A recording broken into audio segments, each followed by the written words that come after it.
একজন মুসলিম কবি মধ্যরাতে শ্মশানে মা কালীর সাধনা করছেন। কে করেছিলেন এমন কাজ? আমাদের জাতীয় কবি কাজী নজরুল ইসলাম, যাকে আমরা বিদ্রোহী কবি বা ইসলামের সন্তান বলে জানি, তিনিই করেছিলেন এমন কাজ। 1930 সালে প্রিয় পুত্র বুলবুলের মৃত্যুর পর তিনি শোকে ভেঙে পড়েন। তিনি তখন সেই মহাশক্তিকে খোঁজার চেষ্টা করেন যে তার পুত্রকে তার কাছ থেকে কেড়ে নেয়। এই শোক তাকে ঠেলে দেয় গভীর আধ্যাত্মিক অনুসন্ধানে। তিনি তখন খুঁজে নেন কুণ্ডলিনী যোগ এবং তন্ত্র সাধনার পথ।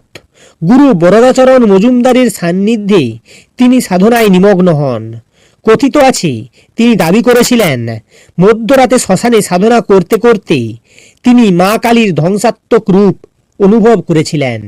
সমাজের এক অংশ তাকে কাফের বলেছেন, কিন্তু নজরুল বলেছিলেন, তোমরা দেখো মূর্তি, আর আমি কালীর কালো রূপের মধ্যেই সেই একই আল্লাহর নূর দেখতে পাই। এই ছিল নজরুল। ধর্মের গণ্ডি পেরিয়ে তিনি খুঁজেছিলেন এক চিরন্তন সত্য। এই ধরনের অজানা আধ্যাত্মিক ইতিহাস জানতে হলে চ্যানেলটি সাবস্ক্রাইব করুন, ভিডিওটি লাইক করুন এবং কমেন্টে লিখুন জয় মা কালী।